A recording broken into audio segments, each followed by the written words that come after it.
한 마을의 대장간 앞, 대장간에 걸려있는 장검을 쳐다보는 한 소년.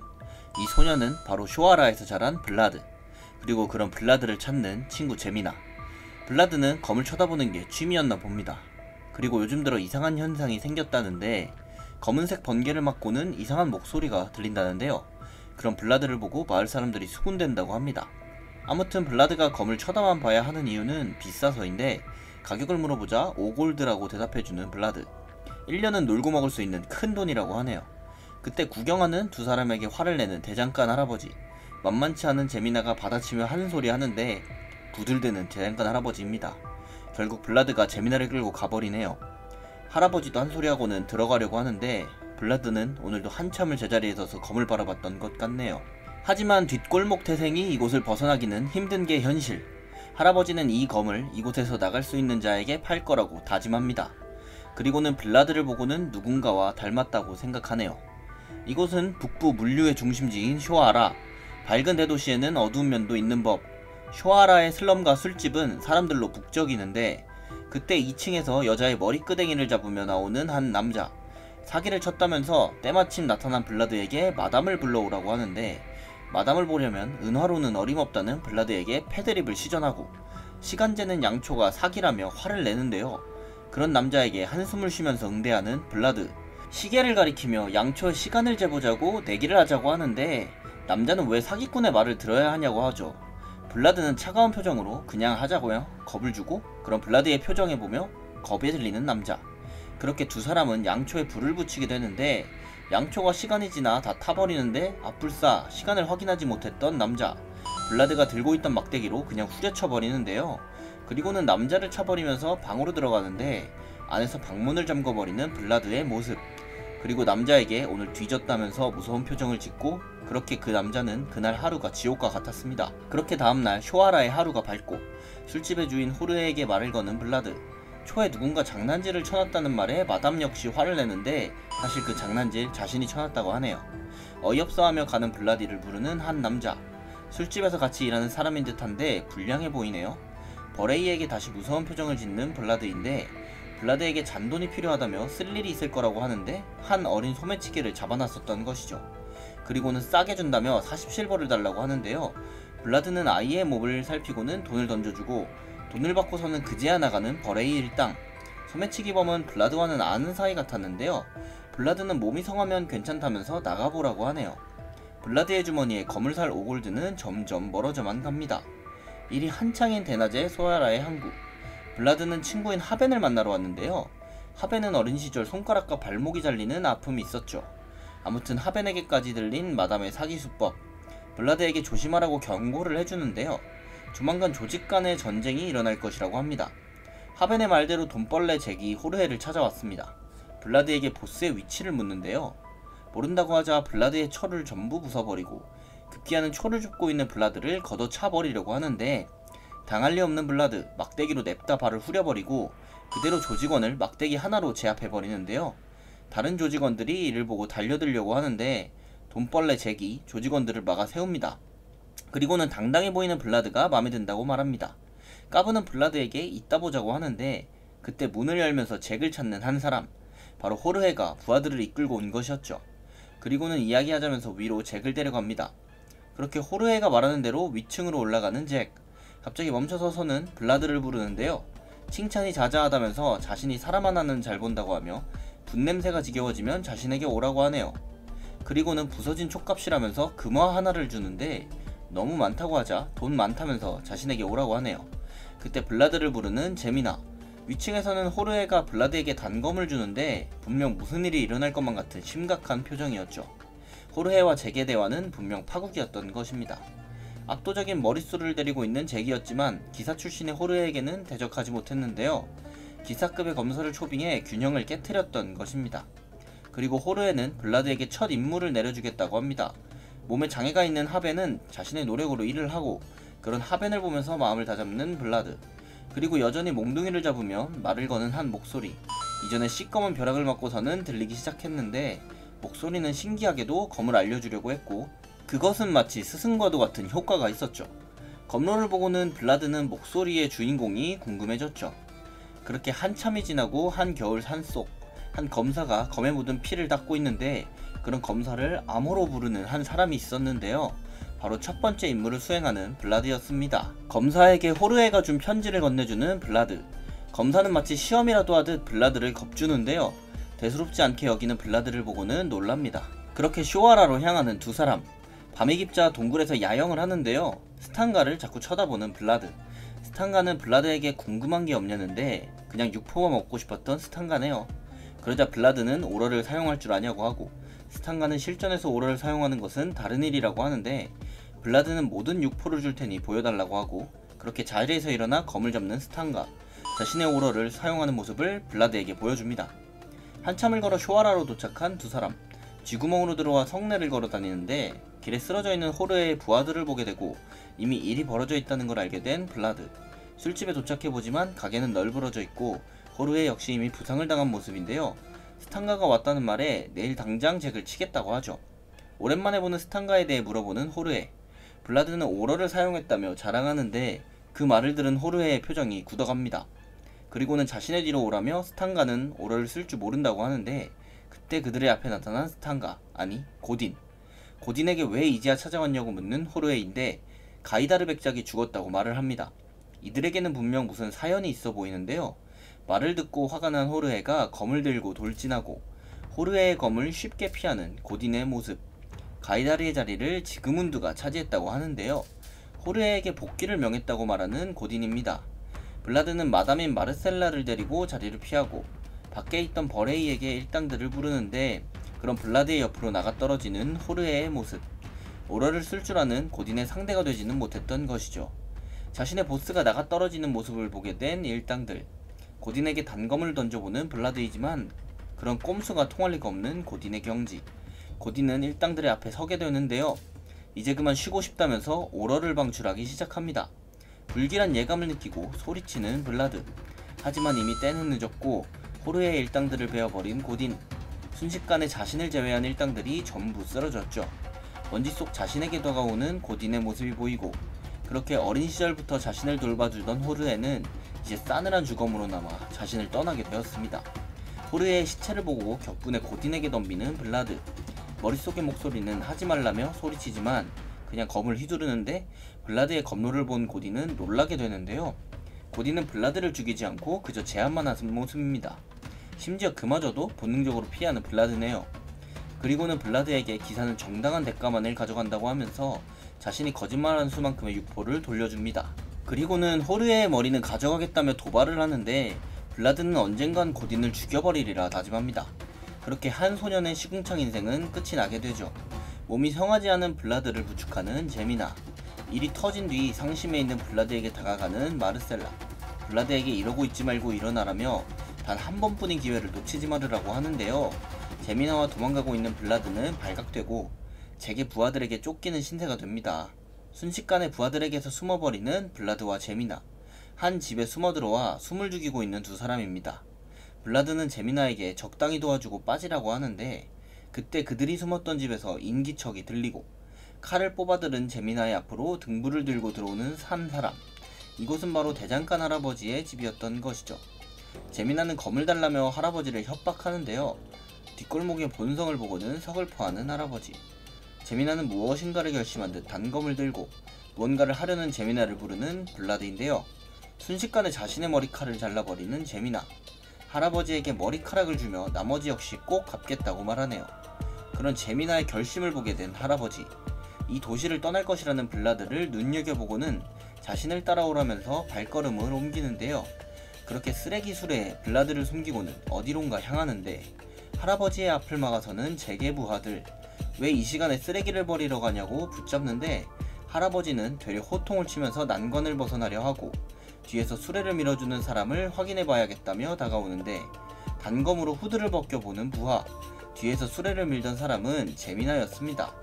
다행히 제미나를 알아보지 못하고 이대로 넘어가려는데 저기 앞에서 수레의 쓰레기를 검사받으라고 하는데요. 그렇게 쓰레기들을 쳐다보는 다른 부하. 가지고 있던 창으로 쓰레기들을 쑤시기 시작하는데요.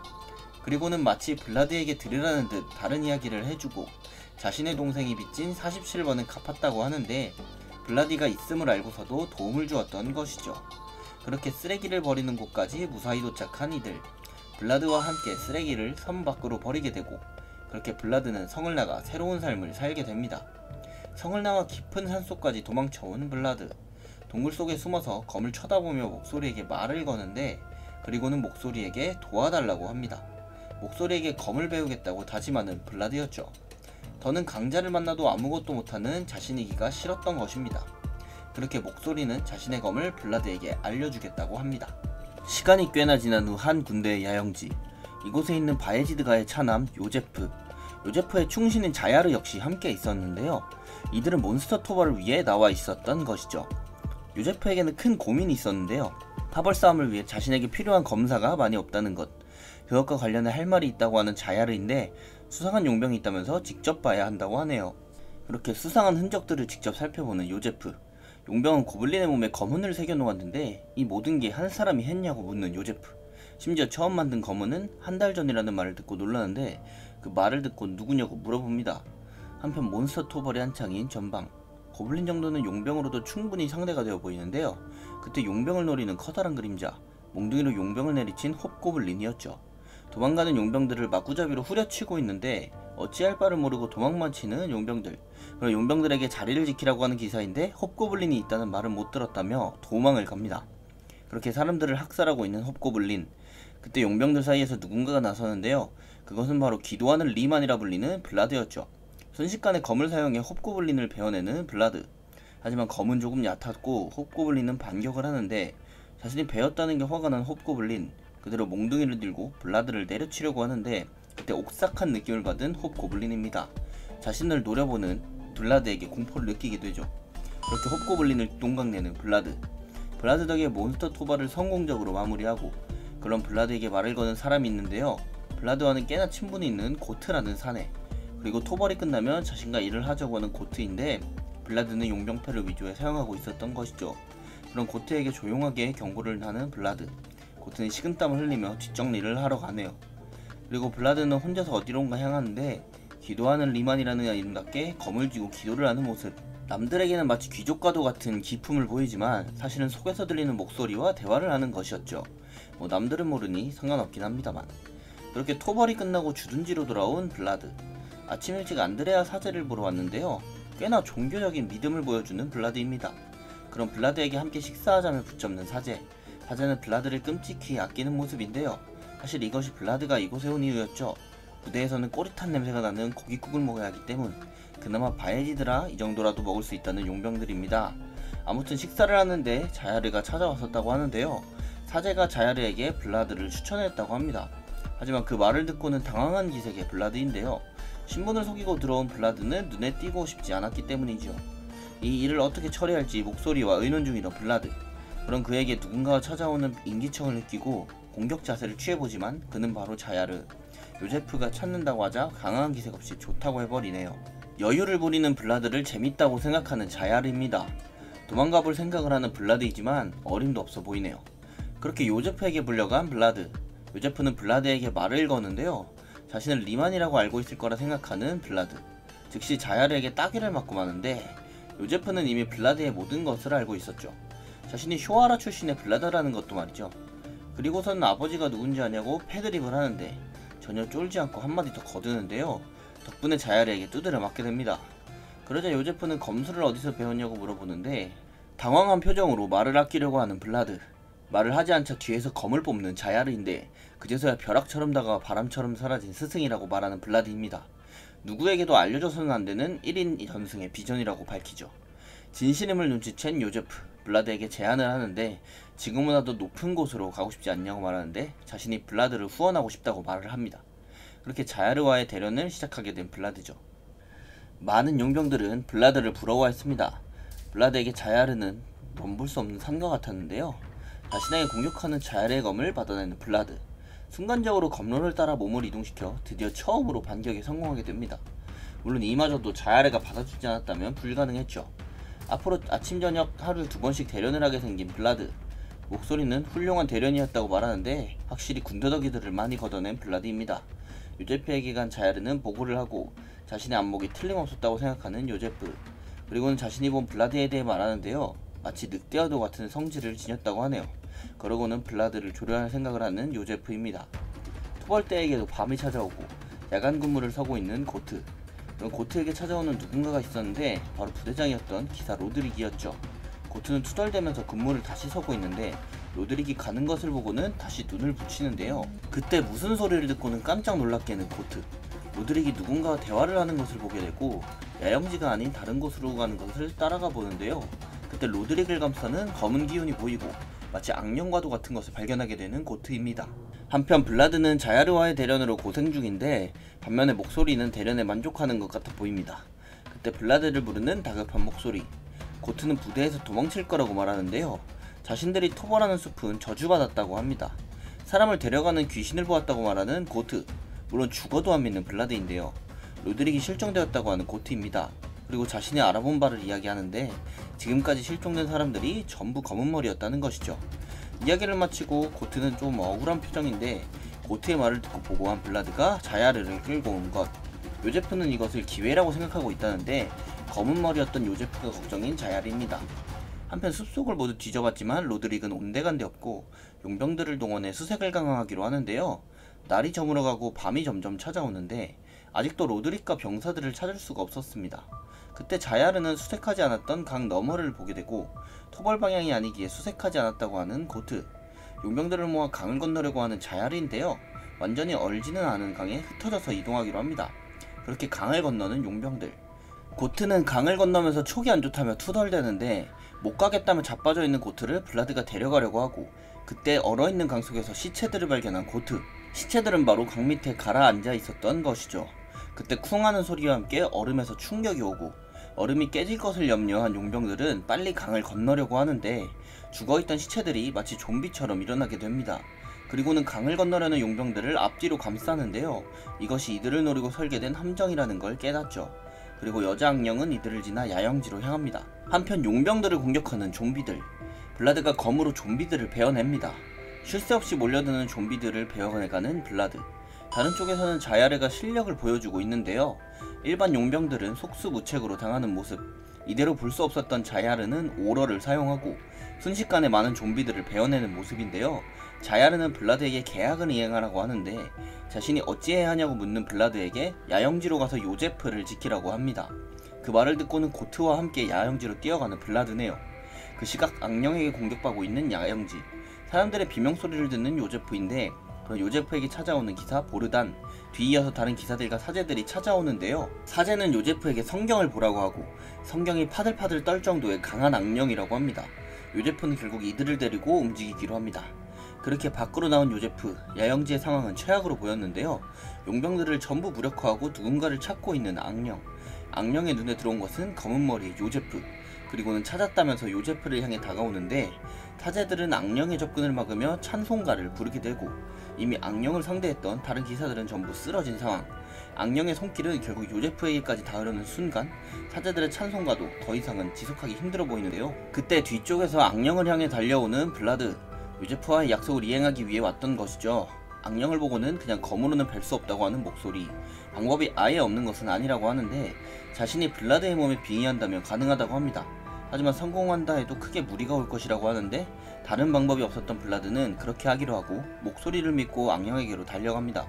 악령 역시 블라드를 상대하려고 몸을 돌리고 그 순간 오른쪽 눈을 감으라는 목소리. 그렇게 블라드의 몸에 빙의하게 된 목소리인데요. 악령을 순식간에 베어내게 됩니다. 하지만 그 반동으로 몸에 크게 무리가 오게 됩니다. 분명 오러를 쓰는 모습을 보고서 크게 놀라는 요제프.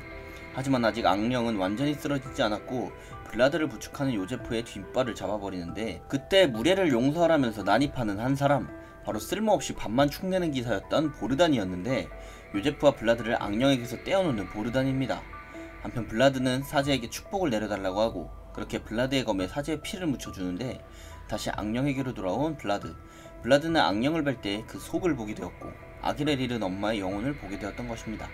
이만 쉬라며 축복을 받은 검으로 악령을 처치하게 됩니다. 그렇게 악령을 마무리하는 블라드. 숲속에 어느 어두운 기운이 모아져 있는 곳, 악령을 조종하고 있는 한 마법사가 있었는데 악령과의 연결이 끊어지는 것을 확인하고는 놀라게 되죠. 그리고 그 마법사의 뒤에는 자야르가 도착해 있었습니다. 자야르는 마법사를 처치한 뒤 복귀하게 되었고 마법사가 쓴 것으로 보이는 작은 함 역시 가지고 왔습니다. 한편 토벌이 망했다면서 한숨을 쉬는 요제프. 하지만 어쩌면 자신의 검을 찾은 것 같다고 말합니다. 블라드는 악령을 처치한 뒤 꼬박 3일을 누워 있었는데요. 목소리 역시 이 정도로 반동이 클 줄 몰랐다고 하네요. 아무튼 주둔지 정리가 되어가고 있는 상황. 고트는 블라드에게 요제프가 기다리고 있다고 합니다. 그렇게 요제프를 보러 막사에 간 블라드. 요제프는 약속을 지킨 블라드에게 고맙다고 하고 놓쳐서는 안 되는 인재라고 생각하게 됩니다. 그리고는 정식으로 바예지드 가문에 초대하겠다고 하죠. 그렇게 바예지드 백장역 바드나에 가게 된 블라드. 하루 휴식을 준다며 구경이라고 하고 오라고 하는데 간만에 휴가에 맛있는 거라도 먹으러 가려고 하는데 부제가 블라드에게 사제님이 초대를 했다고 합니다. 그렇게 부제와 함께 사제를 보러 가게 되는데요. 엄청나게 큰 교회에 기가 눌린 블라드.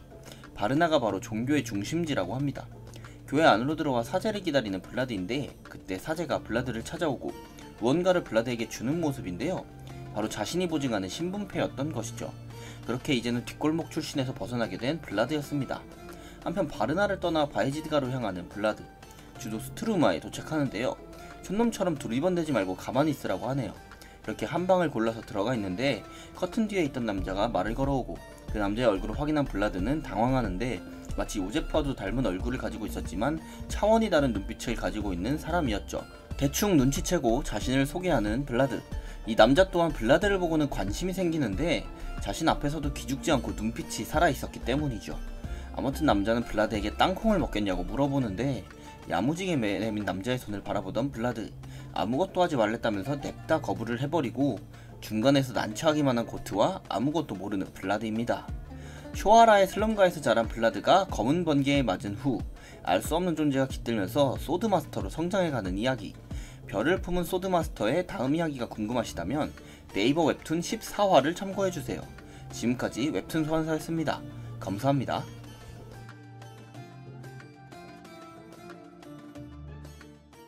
탑의 어느 한 장소. 많은 사람들이 모여서 웅성대는데요. 이곳에 갑자기 나타난 고양이 유랑상인. 방울토마토를 판다면서 사람들에게 홍보하는데요. 그저 흔한 과일을 보고는 사람들은 흥미가 떨어져 가는데 유랑상인은 흔한 과일이 아니라고 설명하는데요. 정말로 특별한 효과가 붙어있는 아이템이었죠. 무려 지방을 10g이나 줄여주는 특별한 효과. 이것을 본 사람들은 닥치는 대로 방울토마토를 구매하는데요. 사람들은 도대체 이걸 만든 사람이 누구냐고 묻기 시작합니다. 한편 한 동굴에 농장이 지어져 있고 그곳에서 토마토를 수확하고 있는 인간과 토끼의 모습. 우리의 주인공 박세준은 토마토를 으깨 주스를 만들고 꿀벌은 거기에 꿀까지 짜내주는데요. 그렇게 달달한 토마토 음료를 마시는 토끼와 세준. 그런 세준에게 뛰어서 돌아오는 고양이의 모습. 고양이는 오자마자 세준에게 안기는데요. 알고 보니 아까 토마토를 팔던 유랑상인이었네요. 세준은 돌에다가 발을 정자를 새기고 있는데 이곳에 온 지 벌써 150일이나 지났다고 합니다. 세준은 왜 이곳에서 농사를 짓고 있는 걸까요? 10년 전 서울, 갑자기 강남에 나타난 엄청난 높이의 탑. 한국뿐 아니라 전 세계에 생겨난 미지의 탑은 엄청난 강도에 무려 높이가 1000m에 육박했는데요. 그러던 어느 날 사람들이 탑에서 나오기 시작했고 그 사람들을 통해 많은 사실을 알게 되기 시작한 전 세계. 탑에 들어가면 각성을 하고 직업을 얻게 되며 높은 확률로 티켓을 얻을 수 있다는 것인데 각성자가 아닌 사람은 티켓이 있어야만 탑에 들어갈 수 있다고 합니다. 몬스터가 많은 무시무시한 공간이었던 탑. 하지만 엄청난 보상으로 많은 사람들에게 기회의 땅이 되어버렸죠. 서울에 살고 있는 우리의 주인공 세준. 장을 보고 집으로 향하는 그의 앞에 무언가가 생기는데 바로 탑으로 사람을 빨아들이는 베니싱 현상이었고 세준은 드디어 1억 천금의 기회를 얻었다고 생각하는 찰나 베니싱 구멍은 아무 일 없이 닫혀져 가는데요. 이 기회를 놓치기 싫었던 세준은 구멍 속으로 몸을 던지게 됩니다. 그렇게 몸을 던진 세준은 어디론가에 도착하는데 탑의 1층에 도착했다고 생각하고 설레어하는 세준. 하지만 자신이 듣던 탑의 1층과는 조금 다른 공간에 도착했는데 마치 동굴과도 같은 곳에 갇혀버리고 말았습니다. 배가 고파진 세준은 자신이 가져온 장바구니를 보는데 고구마와 파 그리고 방울토마토와 사과가 있었죠. 허기짐을 못 참고 사과부터 먹어버리는 세준. 거기에 고구마까지 그냥 씹어먹기 시작하는데 그리고는 냅다 바위 위에 누워버리는데요. 남은 식량으로 며칠이나 버틸 수 있을지 고민하는데 그러던 중 먹고 남은 사과씨앗이 눈에 띄고 아무 생각 없이 사과씨를 땅에다가 심어보는데요. 가지고 있던 파들도 손질해서 땅에 심고 물을 줍니다. 그때 세준에게 들리는 몬스터의 포효 소리. 하늘을 보니 일식 현상이 블루문 현상이 일어나고 있었고 몬스터의 포효 소리를 들으며 몸에 힘이 빠지는 세준. 하늘에는 갑자기 검은 용이 날아다니기 시작하는데 그렇게 용을 보고는 쓰러지고 마는 세준입니다. 아침 6시를 알리는 핸드폰 알람에 잠을 깬 세준. 쓰러지고 이틀 동안이나 잠에 들어 있었는데요. 무의식적으로 무언가에 기대앉는 세준인데 그것은 바로 자신이 이틀 전에 심었던 대파였던 것. 심지어 다른 작물들도 새싹이 나기 시작했는데요. 일조권을 위해 높게 자란 대파들을 잘라주기 시작합니다. 일을 마치고는 앉아서 방울토마토를 먹어주는데 이틀 전 블루문 때를 생각하는 세준입니다. 탑이 생긴 지 10년, 최근에 한 길드가 37층을 뚫어냈는데 여러가지 정보가 풀린 지금 검은 용은 찾아볼 수도 없었죠. 어쩌면 탑의 상층부에 조난된 것이라고 생각하는 세준입니다. 그때 세준의 눈앞에 나타난 자그마한 생명체. 토끼는 갑자기 점프해서 세준이 있는 곳으로 뛰어내리는데 그리고는 뻔뻔하게 대파 쪽으로 걸어가는 토끼. 배가 고파서 대파가 먹고 싶었던 것 같네요. 세준이 준 대파를 야무지게 먹고 있는 토끼. 대파는 그새 또 자라서 또 잘라줘야겠는데요. 그때 대파를 먹던 토끼가 어딘가를 쳐다보는데 토끼가 온 곳에서 또 한 마리가 세준의 앞으로 나오고 귀여운 토끼 부부가 동굴에 합류하게 되었습니다. 토끼 부부는 세준에게 동굴에서 함께 살게 해달라고 하고 간절한 얼굴의 토끼 부부를 외면할 수 없었던 세준. 결국 심쿵어택을 당하게 된 세준은 공짜는 없다며 농사일을 도와준다면 생각해보겠다고 하죠. 그렇게 토끼 부부는 세준의 농사일을 도와주게 되었는데요. 자신들의 스킬로 농사기구를 소환하는 토끼들. 물뿌리개와 가위나 삽 같은 농기구들을 사용하네요. 그렇게 대파 손질을 깔끔하게 맞춰놓은 토끼들. 일을 마치고는 갑자기 한쪽 땅을 파기 시작하는데요. 자신들의 토끼굴을 지어놓은 것이었네요. 그렇게 남편 토끼를 끌고 들어가는 아내 토끼입니다. 세준도 토끼들을 보낸 뒤 자리에 눕기 시작하는데 자리에 불이 붙은지도 모른 채 누워서 뒹구는 세준. 알고 보니 물통에 빛이 모여서 파에 불이 붙은 것인데요. 불은 생존의 필수 요소. 불씨를 살려 불을 피우려는 세준입니다. 토끼들도 발벗고 나서서 같이 불을 피우고 그렇게 작은 불씨를 살려내는 동굴 가족들입니다. 피원의 모닥불에 파를 굽기 시작하는 세준인데요. 잘 구워진 파를 입에다 넣어보는데 맨날 먹던 생파와 방울토마토와는 차원이 다른 맛을 느낍니다. 그렇게 파를 미친듯이 굽기 시작하는 세준. 토끼들도 구운 파를 먹고는 눈이 반짝이네요. 그렇게 며칠 만에 따뜻한 음식을 먹게 된 세준입니다. 본격적으로 동굴에서의 삶을 시작하는 세준. 마른 파로 횃불을 만들기까지 하는데요. 어두운 동굴의 호수에 횃불을 설치하려고 합니다. 그때 횃불을 보고 세준에게 달려드는 물고기. 즉시 불에 구워지는 신세가 되어버리는데요. 그렇게 동굴의 삶에 익숙해지던 중 다시 블루문이 찾아오고 블루문의 주기가 30일이라는 걸 알게 되었는데 배터리가 다 닳게 되자 동굴에 날짜를 적기 시작합니다. 거기에 토끼들과 일과 시간을 맞추어 살기 시작하죠. 다음날 남편 토끼가 출근을 시작하는데요. 토끼굴에서 튀어나오는 귀여운 새끼 토끼들. 그렇게 삼촌의 삶을 시작하게 된 세준입니다. 아기 토끼들과 함께 밭으로 가 농사일을 하는데 드디어 방울토마토 열매가 생기기 시작했는데요. 기나긴 고생 끝에 얻은 첫 열매라 매우 기뻐하는 세준입니다. 그렇게 다시 찾아오는 블루문을 대비하는 세준. 토끼들도 굴으로 들어가 블루문을 대비하는데 한쪽에 웅크려 앉아 어둡고 추운 블루문을 견디는 세준입니다. 그때 쿵 하는 소리가 크게 들려오고 동굴의 밖에서 엄청나게 큰 그림자가 들이오는데 몬스터가 발견하기 전에 동굴의 깊숙한 곳으로 이동하려는 세준. 하지만 이동하면서 가방이 열려 내용물이 떨어지게 되고 그 소리를 들은 몬스터가 동굴 안에서 세준을 발견하게 됩니다. 한참이 지나고 쓰러진 세준을 깨우는 토끼들. 다행히 큰일 없이 블루문이 지나갔던 것 같은데요. 몬스터에게 죽을 뻔했다는 사실을 몸소 느끼는 세준입니다. 일단 살기 위해 밥이라도 잘 챙겨 먹기 시작하는데 그때 맺혔던 방울토마토 열매가 조금 이상한데요. 파랗게 변한 토마토를 따자 시스템 창이 열리고 탑의 관리인이 세준을 바라보고 있다고 하는데 세준이 여기에 온 것이 관리인의 실책이라고 합니다. 그리고는 고민하다가 세준을 각성시켜주는데 그렇게 세준은 탑에 들어오고 처음으로 직업을 가지게 되었습니다. 기대를 저버리고 정해진 직업은 바로 탑 농부. 세준은 맘에 안 드는 직업에 절규하고 마는데요. 그리고는 자신이 수확한 방울토마토를 던져버리려 하는데 그 순간 농사를 도와준 토끼 가족들이 눈에 밟히고 이 또한 운명이라고 생각하며 받아들이기로 합니다. 그렇게 첫 수확한 방울토마토를 살펴보는 세준인데 블루문의 기운을 담아 능력치를 얻게 된 것이었죠. 미약하지만 스탯을 올려주는 과일에 세준은 어리둥절해하고 그런 세준에게 열매를 바치라고 하는 탑의 관리인. 죽기 싫었던 세준은 열매를 바칠 수밖에 없네요. 관리인은 미안했던지 퀘스트 완료 보상을 주는데요. 직업 스킬인 씨 뿌리기를 얻게 되는 세준. 자신의 직업인 농부가 다시금 미워지는 순간입니다. 아무튼 직업을 얻고 나서부터는 조금씩 경험치를 얻게 되었는데 물고기를 잡다 보니 어느새 2레벨이 되었죠. 그리고 드디어 찾아온 열매의 수확의 날. 눈물과 땀으로 키운 방울토마토의 첫 수확날이었던 것입니다. 그렇게 방울토마토를 수확하면서 경험치를 얻는 세준. 이번에 또 방울토마토에는 특별한 능력치가 들어있네요. 반면에 덜 익은 열매를 땄을 때는 다른 능력치가 들어가지는 않는 모습. 그렇게 한참을 수확하고는 맛을 보려고 하는데요. 같이 농사를 도와준 토끼 가족들과 방울토마토를 시식하고 지난 힘든 날들을 회상하면서 눈물을 흘리는 세준입니다. 토끼 가족들은 수확한 방울토마토들을 저장하고 간만에 세준은 일찍 눈을 붙이기로 하는데요.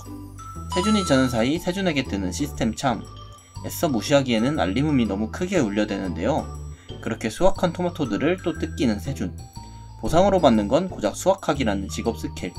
수확하기에 대체 왜 스킬이 필요하냐고 생각하는 세준인데 열매를 최적의 상태로 만들어주는 효과가 있는데 생각보다도 쓸모가 꽤 있는 스킬이었네요. 그때 다시 열매를 바치라고 하는 관리인인데 지금까지야 열마 양이 안 됐으니 선뜻 바치는 세준이었죠. 하지만 날이 갈수록 점점 관리인의 요구는 커져만 가고 이제는 더 이상 인내심으로도 참을 수 없는 사이즈가 되고 말죠. 그렇게 세준은 처음으로 관리인에게 저항하게 됩니다. 동굴에서의 삶을 살면서 처음 있는 일이었죠. 관리인에게 화를 내면서 항의하는 세준의 모습. 관리인은 자신은 알 바 아니라고 하면서 빨리 바치라는데 세준의 이성에 뜨니 뚝 하고 끊어지게 됩니다. 난 모르겠다 생각하며 시스템 창을 애써 무시하는 세준. 거절하면 죽일 수도 있다고 하는데도 무시하는데 자신이 피땀 흘려 만든 노력을 인정해주지 않는 모습에 악덕 고용주라고 말해버리는 세준입니다. 그 말을 들은 관리인은 충격에 빠지게 되는데요. 세준은 자신을 보고 있다는 사실을 알고는 약을 올리고 관리자는 빡쳐서 빨리 토마토를 내놓으라고 하네요. 그제서야 세준은 토마토를 바치는 모습입니다. 미안하다고 말하려는 관리인을 보고 씩 웃는 세준. 생각보다 단순한 녀석일 거라고 생각합니다. 그렇게 시간은 흐르고 네 번째 블루문의 날. 이번에도 세준은 과일을 먹으며 블루문을 대비하는데요. 블루문의 힘을 받는 방울토마토 나무. 눈앞에서 열매 하나에 기운이 들어가는 걸 보게 되는데 순식간에 열매가 파란색의 블루문 열매로 바뀌어 버립니다. 그 광경을 눈으로 목격한 세준. 참지 못하고 열매를 살펴보러 밖으로 뛰어가는데요. 방울토마토뿐만 아니라 고구마까지 블루문의 힘을 머금게 되었죠. 그걸 보고 있던 관리인은 열매를 바치라고 난리인데 세준은 블루문 열매 대신 모아놨던 방울토마토를 줘버리죠. 관리인이 투덜대지만 다음에 주겠다며 그냥 무시해버립니다. 그리고는 블루문 토마토를 그냥 삼켜버리는데요. 고구마는 파헤쳐서 불에 굽기 시작하는 세준입니다. 그렇게 블루문이 끝나고 해가 뜨기 시작하는데 숨어있던 토끼 가족들이 세준에게 모여들고 세준은 자신이 수확한 첫 군고구마를 토끼 가족에게 주려고 하는데 토끼 가족들을 막아서는 남편 토끼의 모습. 첫 수확물이니 세준에게 양보한다는 감동적인 모습입니다. 그렇게 자신이 만든 군고구마를 시식하는 세준인데요. 너무 뜨거워서 그만 뱉어버리고 맙니다. 세준이 먹던 군고구마는 땅에 떨어져 버리고 말고 순간적으로 냅다 군고구마 조각들을 가져가 버리는 아기 토끼들. 남편 토끼는 그저 눈물과 군침만 흘릴 수밖에 없네요. 그렇게 첫 고구마 수확을 성공적으로 마친 세준입니다. 한편 앞으로의 고구마 수확을 위해 특명을 내리는 세준인데 간식으로 먹는 고구마 순을 이제 먹지 말라고 합니다. 그 말을 듣고 충격에 빠지는 아기 토끼들인데요. 제발 고구마 순을 달라고 매달려보는 모습이네요. 세준은 고구마 순을 심으면 다른 간식을 주겠다고 하고 그렇게 아기 토끼들은 각자 고구마 순을 심기 시작하네요. 동굴 농장은 점점 수확의 양이 늘어나기 시작합니다. 열심히 일한 토끼들을 위해 간식을 준비하는 세준. 맛있는 방울토마토 꼬치구이를 만들었네요. 호박고구마의 수확도 성공적으로 마친 모습입니다. 그때 어디에선가 뒤적뒤적거리는 용의 모습. 세준이 만든 것과 똑같은 방울토마토 꼬치를 먹고 있는데 이 용이 바로 관리자인 검은용 프리타니인데요. 군고구마를 먹는 세준을 보고 있는 프리타니. 혼자 먹는 게 괘씸하다며 세준에게 군고구마를 내놓으라고 합니다. 그렇게 세준에게 뜬 시스템 창. 관리자의 메시지로 세준에게 군고구마를 내놓으라고 하는데 보상으로 직업 스킬이 걸리자 바로 군고구마를 주는 세준. 보상으로 씨앗 상점이라는 것을 얻게 되었는데요. 탑 안에서 처음으로 무언가를 사보게 되는 세준입니다. 그런데 막상 상점을 이용하려 보니 돈이 없는 세준인데 관리자는 세준에게 1탑 코인을 주게 되고 상점에서는 세 종류의 씨앗을 살 수가 있는 모습인데요. 무슨 씨앗을 살지 고민 중인 세준의 모습. 토끼 가족들은 당근 씨앗을 보고는 눈이 돌아가는 모습이고, 세준에게 당근을 사달라고 조르기 시작합니다. 그렇게 남는 코인으로 당근 씨앗을 찬 세준. 농사 품목에 당근이 추가되게 됩니다. 당근 씨앗을 심고는 행복하게 바라보는 토끼 가족. 할 일을 좀 마무리 지어놓고는 이제 쉬려고 하는 세준인데요.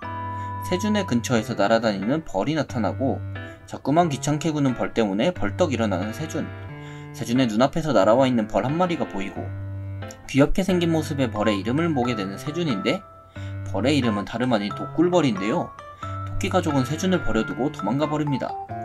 탑의 관리인은 독꿀벌이 매우 무서운 몬스터라고 하는데, 그렇게 독꿀벌에게 당하기 일보 직전인 세준. 이대로 당할 수 없다면서 냅다 무언가를 내미는데요. 아까 꺾어둔 꽃을 꿀벌에게 내민 것이었죠. 다행히도 꿀벌은 세준보다는 꿀에 관심이 많아 보입니다. 그 모습을 보고는 무언가 생각난 세준, 꿀벌을 부르고 다른 꽃들도 먹어보라며 꿀벌을 풀어주는데요. 그렇게 동물 식구에 새로운 멤버가 들어온 순간입니다. 동물생활 120일자쯤 이제는 꿀을 뱉어낼 수 있게 된 꿀벌의 모습인데요. 그렇게 구운 파에 꿀을 발라 맛있게 먹는 세준입니다. 어느덧 다시 블루문이 뜨는 날이 가까워지고, 그동안 모아뒀던 방울토마토를 정리하는 세준인데요.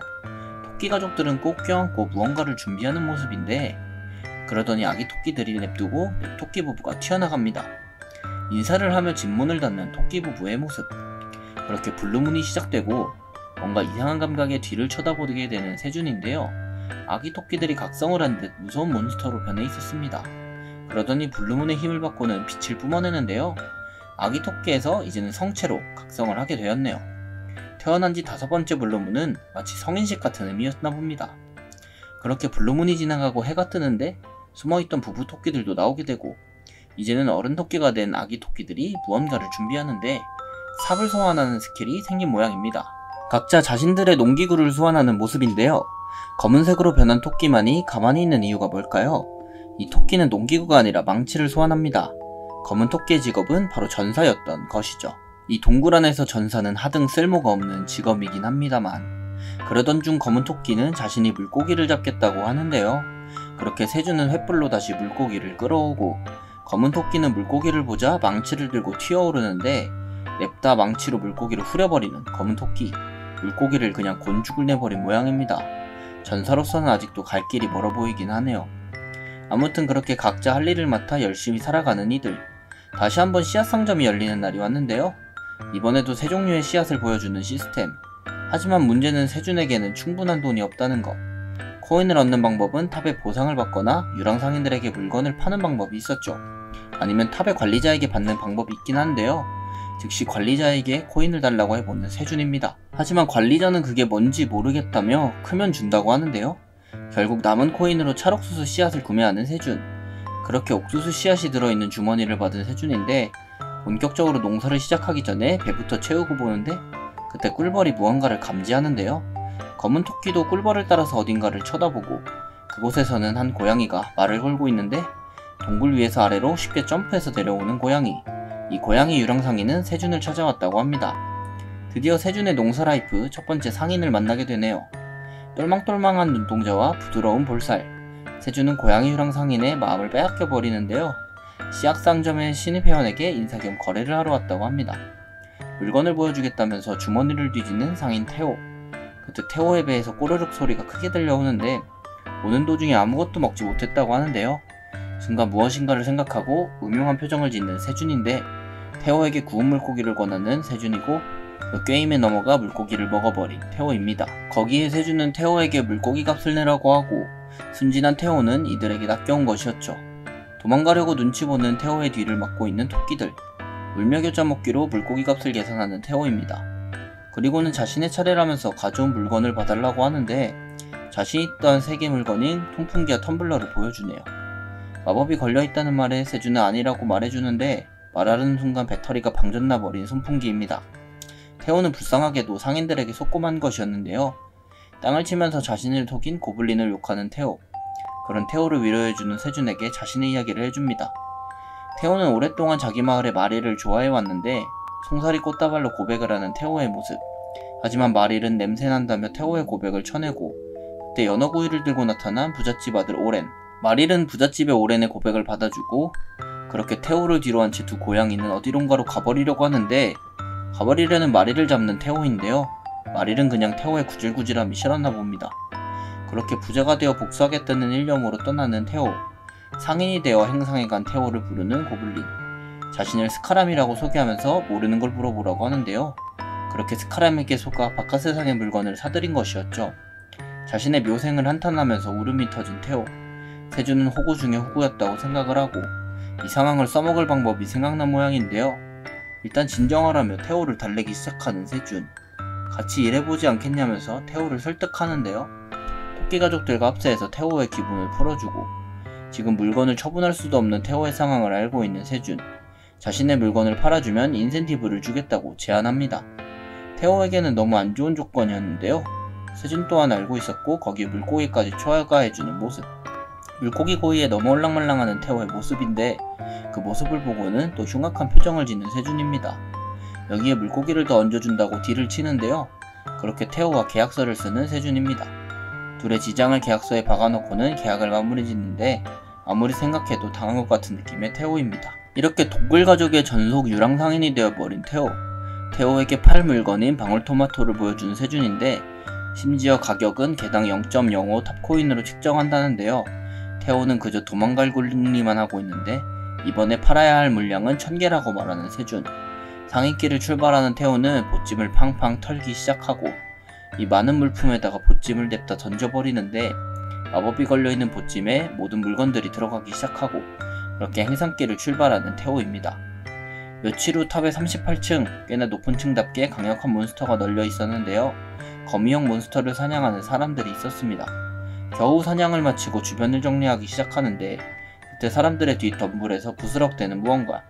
사람들은 몬스터라 생각하고 경계하는데요. 바로 물건을 팔러 온 유랑상인 테오였던 것이죠. 사람들은 오랜만에 보는 유랑상인에 우르르 모이기 시작하고 테오는 그들에게 상품인 방울토마토를 꺼내 보여주는데요.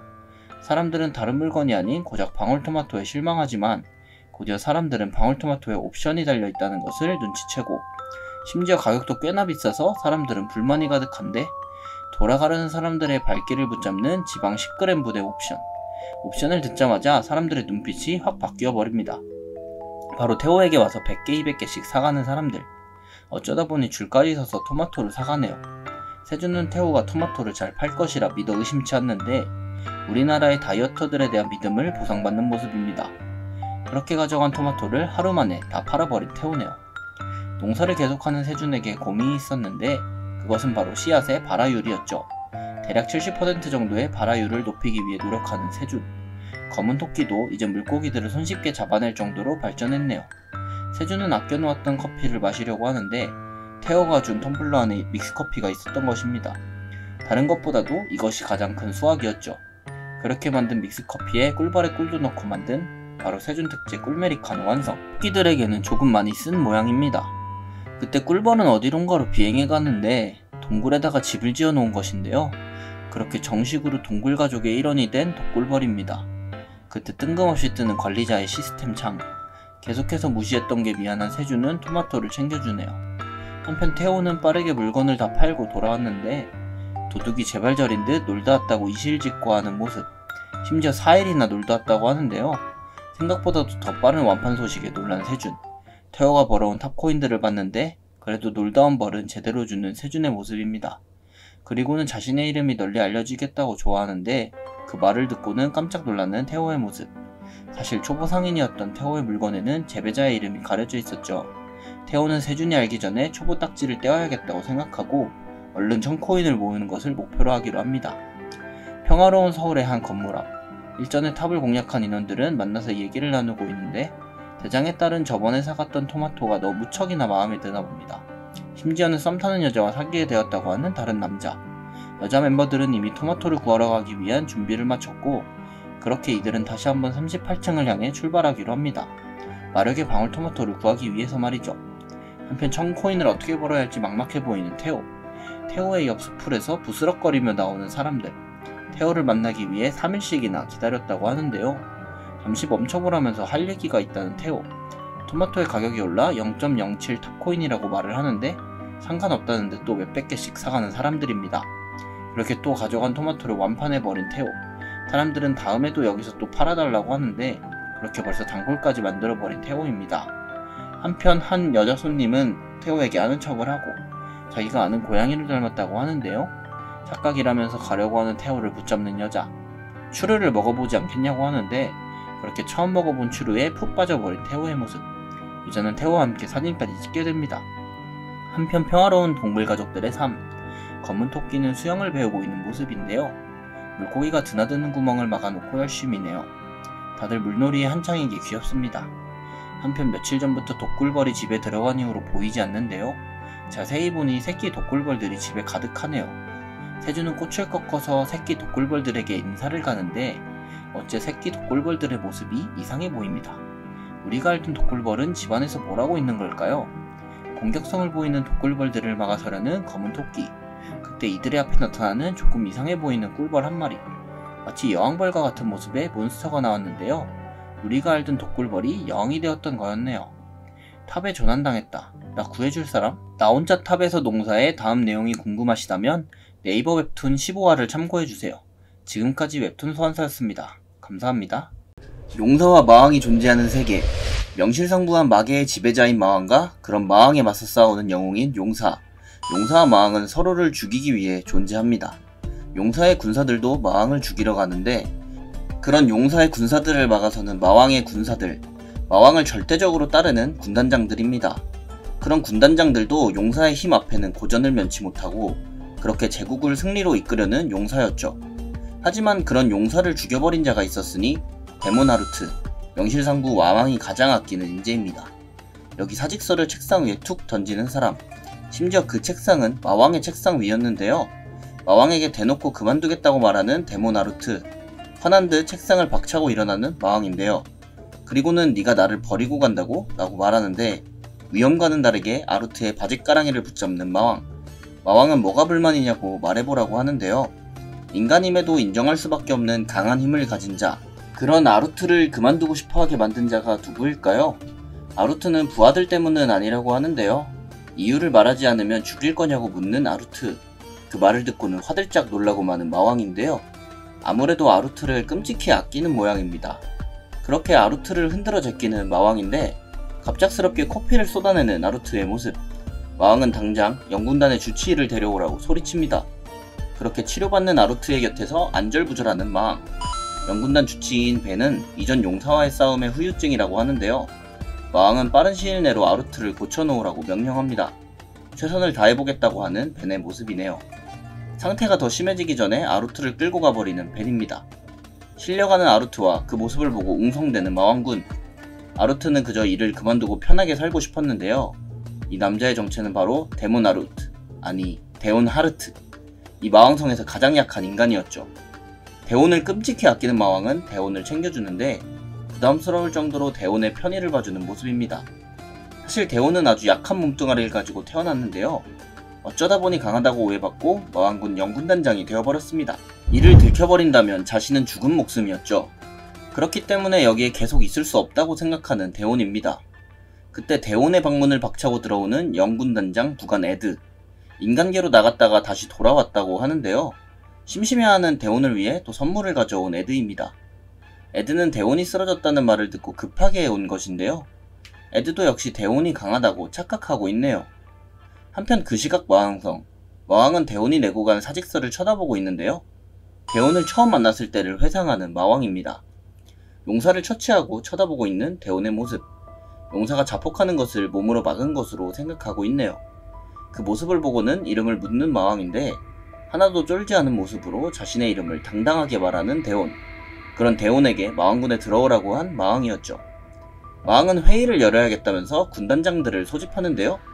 음흉한 표정을 보니 무언가를 꾸미고 있나 봅니다. 그렇게 꿀같은 휴식을 뒤로한 채 회의에 참석하는 데온. 가장 강한 군단장들이 다 모이는 자리에 가기 싫었던 것이죠. 데온의 이름을 기억 못하는 일반 병사들끼리 수군대고 이들도 데온을 강하다고 생각해 건드리질 않았죠. 이 같은 상황을 이용해 편하게 생활하고 있는 데온입니다. 그렇게 회의장으로 입장하는 데온인데요. 회의장에 들어오는 데온을 보고 씨익 웃는 마왕. 그런 마왕을 보며 무언가 있다고 생각하는 데온입니다. 앉아있는 군단장들을 보며 부담스러워하는 대온. 그때 하인이 대온에게 음료를 따라주겠다고 하는데 이것이 바로 대온이 기다리고 있던 시간이었습니다. 회의 때는 마계에서 구하기 힘든 술을 마음껏 마실 수 있다는 점. 하지만 얼어붙은 대온과 눈치를 보기 시작하는 군단장들. 대온의 잔에 담긴 건 술이 아니고 포도주스였네요. 싸늘한 눈으로 이렇게나 차별하냐고 생각하는 대온인데 군단장들을 보고 나서는 왕, 자신이 명령한 거라고 합니다. 대온은 왜 자신에게 그러는지 혼자 착각을 하기 시작하는데 자신의 약함을 들킨 거 아니냐고 생각하기에 이르는데요. 아무튼 이 회의는 대온 때문에 연 것이라며 보고하라고 하는데 현재 12군단이 마을을 지키고 있지만 역부족이라고 하고 이미 작은 마을의 반은 마물에게 집합하였다고 하는데요. 마물의 수가 늘어났기에 지원이 필요하다고 합니다. 마물이란 마왕이 창조한 본능에만 충실한 실패작들. 이유는 용사가 처리하던 마물들까지 몰려들었던 것인데 용사는 바로 대온이 처리했다고 믿고 있는 마왕군들. 대온은 억울한 표정으로 마왕을 쳐다보는데요. 마음과는 다르게 엄청난 눈빛을 쏘아댑니다. 그리고 그 눈빛을 보게 된 마왕 또 오해를 해버리는데 그렇게 영군단을 지원군으로 편성해버립니다. 나 잘했지? 라는 표정으로 대온을 쳐다보는 마왕이네요. 그런 두 사람을 쳐다보는 육군단장 벨리탄 역시라고 생각합니다. 대온은 아픈 척을 하면서 몸을 빼내려고 하는데요. 그런 대온을 보며 가기 싫은 거냐고 수군대는 3군단장.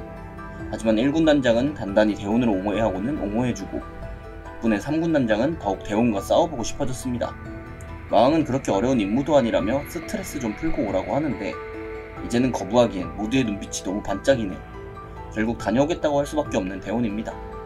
그렇게 마차를 타고 12군단을 지원하러 가는 대온. 마차 안에서 현타가 와버린 대온인데요. 튀려고 짐 싸다가 걸려서 더 일찍 출발하게 되었죠. 제국으로 튀려고 한 대온인데 뭔가 제국과의 관계가 있나 봅니다. 자신을 마왕에게 보낸 황제와 죽일 듯이 증오하는 형이 있었죠. 그래도 든든한 부관과 영군단 병사들과 함께라 걱정이 덜한 대온. 마차 안에서 자신이 가져온 무언가를 꺼내는데요. 바로 마계에서만 생산되는 마계 특제 와인입니다. 그렇게 신나서 벽나발을 불어버리는 대온인데요. 밖에서 그런 줄도 모르고 마차를 쳐다보는 에드. 대온이 기분이 안 좋을 것이라고 생각하는데요. 출발 전 대온에게 마차를 타야 할 것 같다고 얘기하는 마족. 당연히 타려고 했지만 표정이 너무 생생하고 그것을 본 에드는 대온이 직접 말을 끌고 싶다고 생각한 것이죠. 한편 신나게 달려온 영군단 앞에 마을이 보이고 마을은 이미 불이 붙고 황폐화되어 있는 모습입니다. 그리고 마물들이 영군단의 앞길을 막아서는데요. 그렇게 마물들과 전투를 시작하는 영군단입니다. 끝이 없는 마물들의 떼거지를 막아서는데 그때 애들을 공격하는 거대한 마물의 모습. 순간적으로 당할 뻔한 애들을 구해주는 누군가인데 바로 단검을 들고 마물을 베어낸 대온이었습니다. 피를 뚝뚝 흘리며 에드에게 칼을 들이미는 대온인데요. 대온을 오래 본 에드는 술버릇이라는 것을 눈치챕니다. 그때 대온의 뒤에서 다시 일어나는 거대한 마물. 냅다 대온을 내리치면서 공격을 하는데요. 별다른 저항도 못한 채 뒤에 벽에 처박혀버리는 대온. 하지만 평소의 대온과는 다르게 다시 검을 휘두르는 모습입니다. 거대 마물의 시체를 말 그대로 썰어버리는 모습. 그런 대온을 보고는 본능적인 공포심을 느끼는 병사들. 이것이 나약한 몸으로 이곳에서 살아남은 대온의 방법이었습니다. 한편 제국의 황제에게 영군단장의 출현을 알리는 전령. 황제 에도아르도 데세르트는 누군가가 생각난다고 하고 전령에게 출동을 명하는 모습입니다. 대온은 지난 전투 이후 악몽을 꾸다 일어나는데 하루를 꼬박 잠들어 있었다고 하는 에드. 무척 심각한 부상이었다고 하는데 기억이 나질 않는 대온인데요. 그 말을 듣고는 점점 되살아나는 기억인데 술에 취해서 술버릇이 나왔다는 게 기억이 나는 대온이죠. 에드는 대온을 위해 자신들이 더 강해지겠다 다짐하고 이런 영군단 병사들을 보고는 부담스러워하는 대온입니다. 그때 대온을 찾아오는 다른 군단장들. 3군단장과 4군단장이 대온의 병문안으로 온 것인데요. 거기에 뒤에서 나타나는 1군단장까지. 이게 무슨 일이죠? 됐으니까 다 나가라고 말하고 싶은 대온이지만 속마음을 숨기고 왜 왔냐고 물어볼 수밖에 없는 현실. 자비라는 단어에 꽂혀 군단장들을 쳐다보는데 자신에게 자비를 베풀어 달라는 말을 잘 돌려 말하는 대온. 물론 이들은 자신들에게 자비를 베풀겠다고 이해합니다. 아무튼 4군단장은 대온의 무용담을 들었다면서 신나하는데 3군단장 역시 그 소문을 듣고는 부탁이 있어서 왔다고 말을 거는데요. 몸이 전부 회복되고 나서 대련을 요청한다는데 인생 최대의 고비가 오게 된 대온이었습니다. 거절하려고 해도 이들의 표정에 쉽사리 거절도 못하게 생겼는데 일단 대련은 곤란할 것 같다고 둘러대는 대온. 3군단장은 설마 대련을 피하는 것인가 라고 생각하는데 그때 대온이 대단하다고 입을 여는 1군단장. 대온이 대련 상대를 걱정하고 있는 것이라고 말하는데요. 그 말을 듣고는 식은땀을 흘리는 3군단장의 모습. 아무렇지 않아 하는 대원의 표정을 보며 놀라고 말죠. 그리고는 배려에 감사하다며 꾸벅 인사를 하는데 그 모습을 보며 뭔가 뿌듯해하는 표정의 에드입니다. 3군단장은 자신이 실력을 더 쌓고 도전하겠다고 하네요. 포기가 없는 3군단장이 미워지는 대원입니다. 아무튼 간에 사람들을 피해 밖으로 도망쳐 나온 대원. 간만에 미친듯 솟아오르는 스트레스를 느끼고 있는데요. 짜증을 풀 겸 눈에 보이는 돌부리를 걷어차는데 나라가 마족병사의 뒤통수를 때리고만 돌부리. 그 모습을 보며 망했다고 생각하는 대원인데 병사들은 대원을 보자 오히려 허리를 숙이는데요. 이들은 막의 최하위 인큐버스를 괴롭히고 있었던 것이죠. 그렇게 인큐버스만을 남겨두고 도망가버린 병사들. 인큐버스는 대원을 보고는 겁에 질려 벌벌 떨고 있는데 그런 인큐버스에게 손을 내미는 대원입니다. 약골인 인큐버스에게 동질감을 느낀 대원이었죠. 인큐버스는 보답을 하고 싶다며 시간이 있냐고 하는데요. 자신은 정원사 희엔이라며 식물을 소개시켜준다고 합니다. 스트레스 없는 정원을 꿈꾸는 대원. 대원은 희엔에게 정원의 소개를 부탁하게 됩니다. 그렇게 두 사람은 마왕성의 정원으로 향하는데요. 기분 좋게 구경하는 대원을 공격하는 이상한 식물. 이상한 식물을 막아서고 관리해주는 희엔의 모습입니다. 그리고 본능적으로 공포를 느끼는 대원. 희엔에게 대충 변명으로 둘러대고는 도망가는데요. 희엔은 대원에게 다음에는 선물을 주겠다고 생각합니다. 그렇게 희엔에게서 도망쳐 자신의 방으로 향하는 대원. 변명을 하긴 했지만 연군단원을 보긴 봐야 했는데 그렇게 마음먹고 찾아왔더니 아무도 없는 연무장. 훈련용 목검을 보고는 들어보는 대원인데요. 가벼운 목검도 들지 못하는 허약한 대원의 몸이죠. 그때 연무장에 들어오는 연군단 병사들인데요. 대원을 발견하고는 놀라고 마는 병사들이죠. 그들에게는 한없이 포스가 넘치는 모습입니다. 그렇게 대원에게로 달려가는 병사들, 인기 만점이네요. 대원은 그저 임무 고생 많았다고 말하며 가보려고 하는데 그때 병사들 사이에서 검을 뽑는 한 명이 보이고 검을 뽑아 달려나가는 동시에 발을 헛디뎌 삐끗하는 대원. 앞으로 자빠지고 마는 대원인데요. 덕분에 자신을 노리는 검을 타이밍 좋게 피해내는 모습입니다. 위험하다는 걸 느끼고 벌떡 일어나 도망가려는 대원.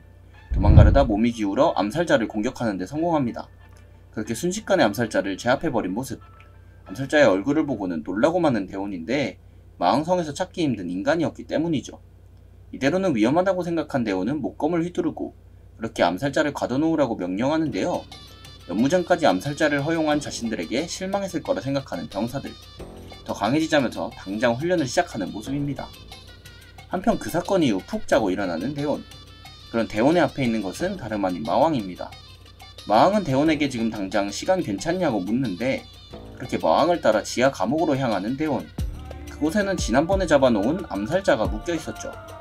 마왕은 그자를 가리키며 무언가 익숙하지 않냐고 묻는데 그자는 바로 영웅의 힘을 가지고 있었던 것이죠. 용사는 마왕을 맞이하면 두 가지 선택을 하는데 자폭을 하거나 자신의 힘을 세계로 흩뿌려 용사의 파편을 만듭니다. 물론 대부분의 파편들은 제국에게 이용되지만요. 아무튼 그런 귀한 영웅 후보를 왜 마계에 보낸 것일까요? 그때 마왕을 부르는 대원. 마왕에게 이자와 단둘이 이야기할 수 있게 해달라고 합니다. 그렇게 감옥에 단 둘만 남았는데요. 냅다 대원에게 배신자라고 하는 암살자입니다. 그 모습을 보고는 실소가 터져나오는 대원인데 암살자에게 너는 버림패라고 말하는 모습입니다. 그리고는 알 수 없는 이야기를 암살자에게 하는데 암살자는 그 말을 듣고는 믿을 수 없어 하는 반응인데 더 들을 것은 없다는 듯 암살자를 냅두고 나오는 대원. 밖에서 기다리고 있는 마왕에게로 가는데요. 마왕은 대원에게 저놈을 어떻게 처리할지 물어보는데요. 죽이라고 하는 대원에게 자신의 부탁을 들어달라고 합니다. 1군 단장 쪽 전방에서 긴급 지원을 요청했다고 하는데 진짜 영웅이 등장했다면서 대원을 그곳으로 보내겠다고 합니다. 그때 순간 기억을 잃었던 듯 번뜩 정신을 차리는 대원. 자기가 어디로 가야 하냐며 어리둥절해하는 모습입니다. 이번에도 마차 앞에서 출정을 기다리는 대원. 대원은 사실 종종 기억이 끊기는 이상현상을 가지고 있는데요. 아무튼 간에 가게 된 거 영웅의 얼굴이라도 봐야겠다고 생각합니다. 에드가 봤을 때는 즐거워 보이는 표정이죠. 마차에 타려는 대원을 부르는 누군가가 나타나는데요. 바로 11군 단장 리리넬이었죠. 귀여워 보여도 마왕 다음 가는 마력의 소유자라고 하네요. 리리넬은 출정 가는 대원에게 선물을 내미는데요.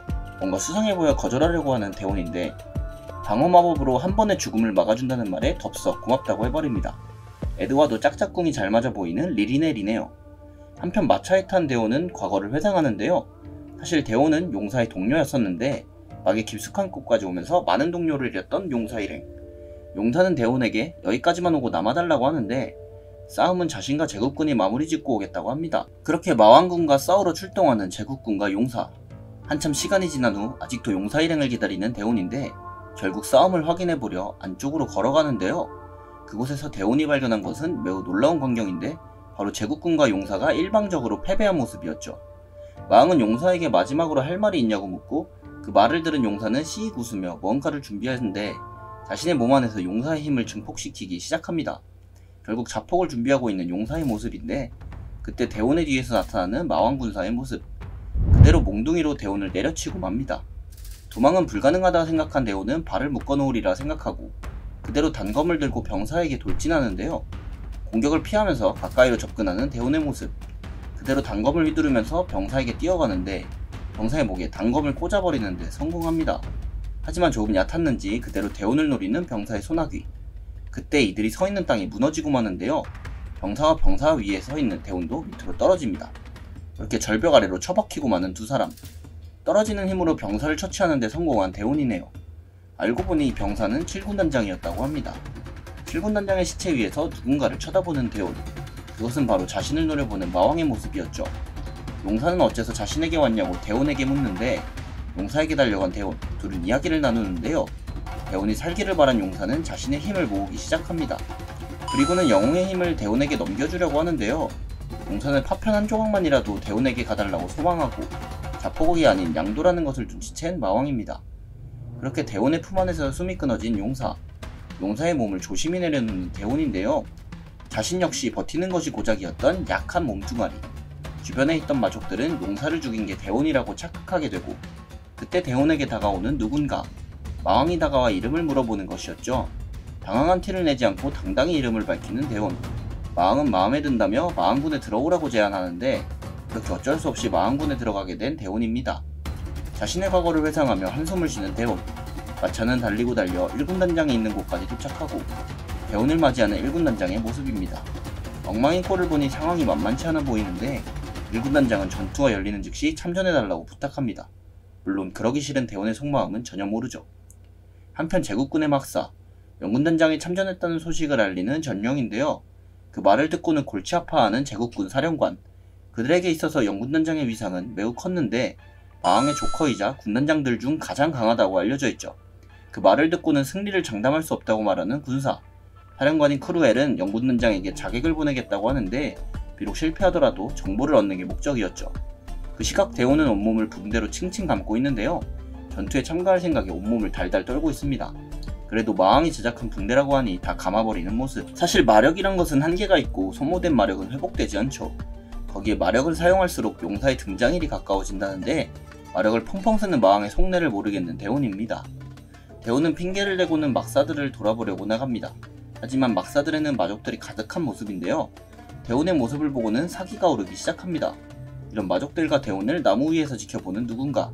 바로 제국군에서 보낸 암살자였는데요. 그가 지켜보는 대원의 모습은 위압감으로 가득한 절대자의 모습이었죠. 암살자는 실력을 확인해볼 겸 단검을 날리려고 하는데 그렇게 대원의 머리 위로 쏘아지는 단검. 금방이라도 대원의 머리를 쪼갤 듯 날아가던 단검이 벽에 박히는데 순간적으로 반응한 대원이 단검을 피해버렸던 것이죠. 사실 돌 때문에 넘어질 뻔한 대원이 운 좋게 피했던 건데 그 모습을 보고는 또 오해해버린 암살자. 다시 막사로 들어간 대원은 머쓱해하는데 에드에게 말을 돌리며 다른 질문을 하는데요.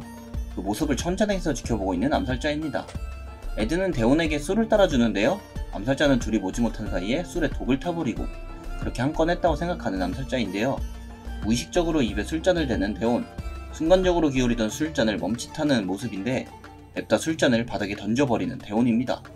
그리고는 벌레가 심하게 꼬인다면서 무서운 표정을 짓는데 알고 보니 자신도 모르게 잔을 던져버렸던 것. 사실 아까부터 귀찮게 구는 벌레를 쫓아버리려 했던 것인데요. 그때 굳어지는 에드의 표정을 보게 된 대원. 쏟아진 와인에서는 누가 보더라도 독이 타져 있었는데요. 그제서야 암살자가 잠입했던 것을 눈치챈 이들입니다. 한편 재빠르게 마족 진영을 빠져나오는 암살자. 영군단장은 정말로 위험한 자라고 알려야겠다는 일념뿐이네요. 소식을 듣고 온 1군단장의 표정은 일그러지고 자신들의 사이에 암살자가 껴있었다는 사실에 웅성대는 병사들. 대원은 팔짱을 끼고 여유롭게 서 있는 듯한 모습이지만 실제로는 죽을 뻔했다는 생각에 식은땀이 줄줄 흐르고 있습니다. 한편 암살자의 보고를 들은 크루엘.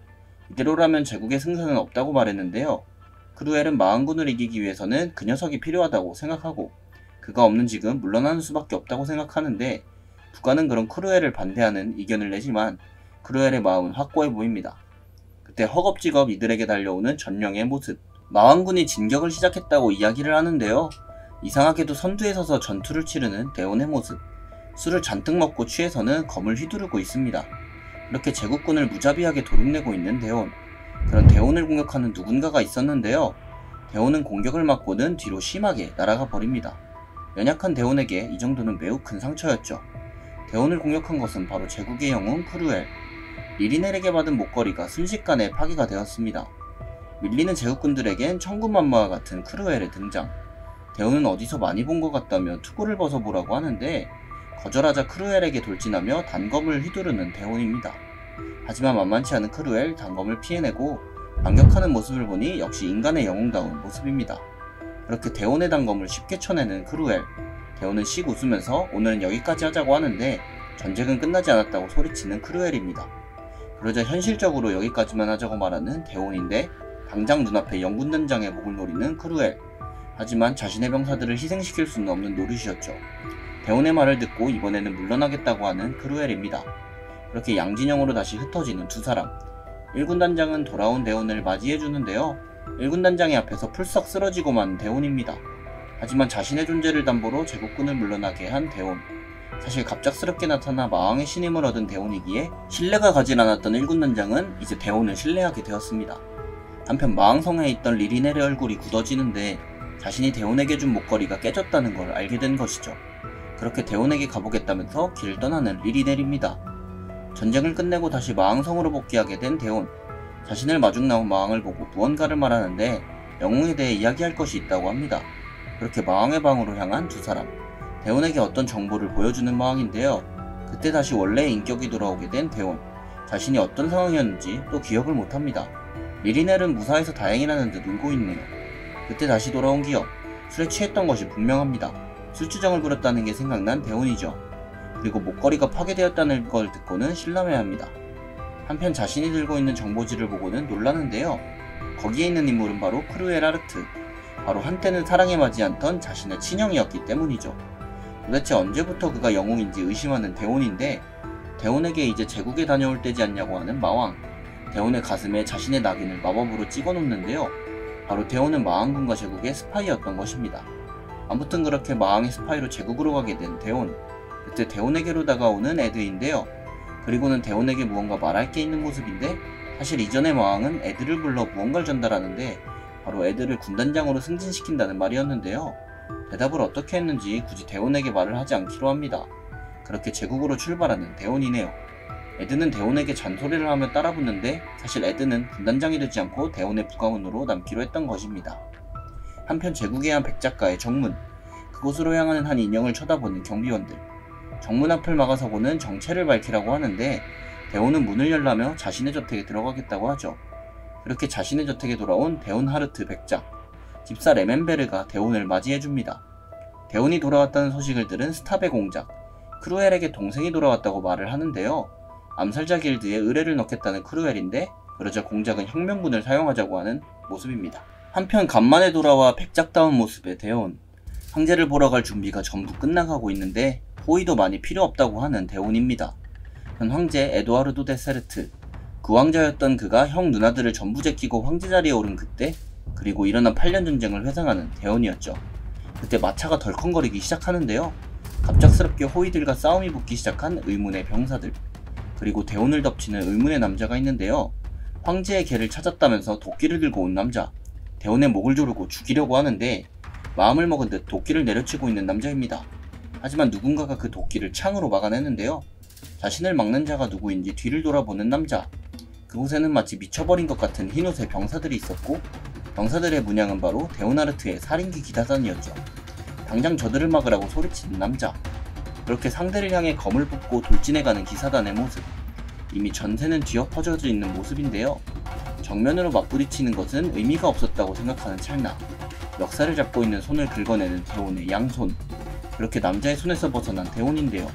순식간에 남자의 도끼를 들고는 내리치는 모습입니다. 그렇게 자신을 노린 남자를 처리해버리는 대원입니다. 그리고는 마차에서 피를 잔뜩 묻힌 제네리는데 어디서나 환영받으며 무수히 많은 이들의 신임을 받고 있는 유능한 인재 아닙니다. 패배를 모르는 피에 미친 전투광. 그렇게 알려져 있는 나는 사실 전투는커녕 일상생활도 힘든 아주 병약한 사람. 저 그런 인재 아닙니다의 자음 내용이 궁금하시다면 네이버 웹툰 16화를 참고해주세요. 지금까지 웹툰 소환사였습니다. 감사합니다.